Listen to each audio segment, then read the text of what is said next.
Longest living battle humans have ever had. It's got to be with gravity. Hey, why'd you throw me GoPro up in the tree again?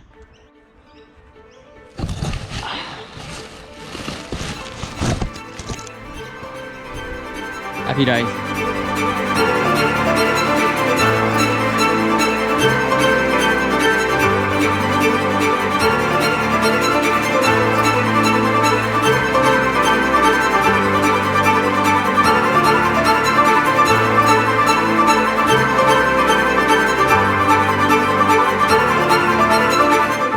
Now, as humans, we love a good contest. And it's that constant battle with gravity that we can use to our advantage. We can build speed, power, strength, and it's hill strides where we can get a lot of those benefits and a lot of those advantages. So why not take a look?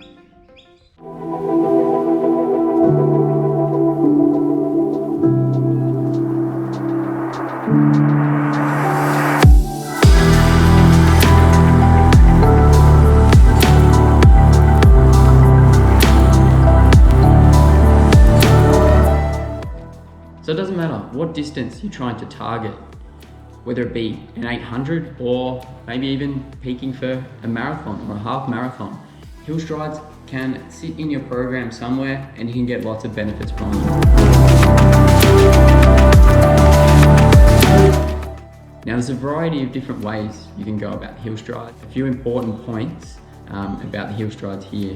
So first thing, you want to find a hill that's about 4 to 8% gradient. Now, a good way of working out what that sort of gradient is if you've got access to a treadmill, jump on the treadmill, put it to between 4 and 8% and get a feel for it. To complete the hill workout, I always like to start off with a good 10 to 15 minutes, easy jog.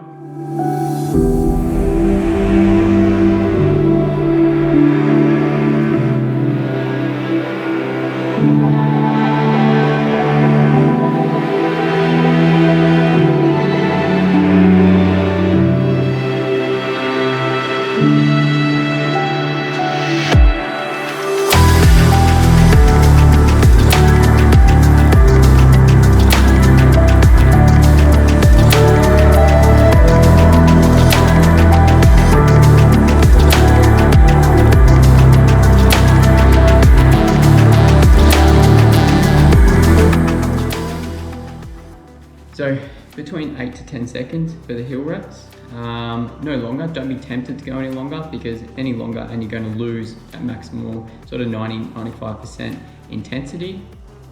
I'd be thinking around starting at 4 hill reps and then slowly over the weeks as you progress, looking at building from 6 up to 8. I'd be going no longer than 8 hill reps. A key factor in the hill reps is actually the recovery section. You don't want to be going through and rushing through these hill reps.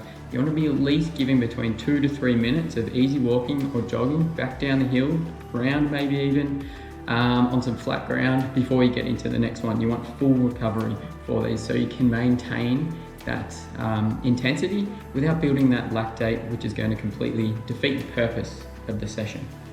So quite often people run these at the end of an easy run, like you might be doing a 50-minute run and then they do the hill reps. Now the problem with that is your legs are going to be slightly fatigued, so you want your legs to be feeling good in these, and so that's why I suggest only that sort of 10-20 minute warm up, then getting into them. And I wouldn't be doing them after a hard session, the day after a hard session, because again your legs are going to be fatigued and you're not going to get that maximal intensity and then the purpose and the value out of the power and the speed that you're going to be able to hit on those hills.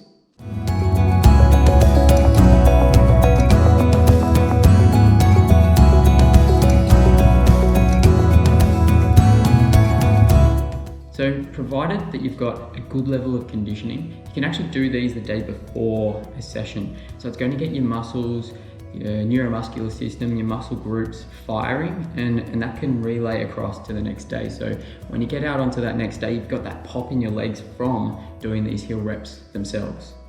So in terms of how many sessions of these hill reps you should include in a week, I usually do 1 myself, sometimes 2, no more. And a lot depends on what sort of phase you're in training. If you're in a base phase, you can probably get away with doing 2. But then after that, building into more advanced phases, you're probably going to want to reduce that just to 1 time per week, even 1 time a fortnight, and that should be plenty.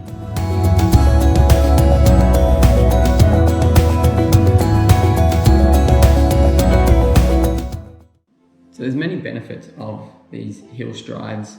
Some things such as neuromuscular coordination, so your ability to fire muscles and muscle groups.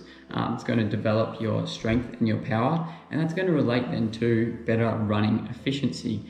So over any distances, like I said, from 800 to marathon, even ultra marathon, you're going to improve your running efficiency, which overall is going to improve your ability to run at faster paces with less effort.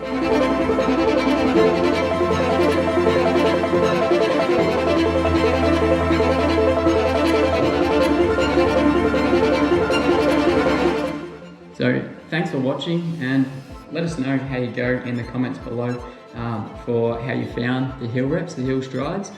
Be very interested to get any feedback about them, and happy running.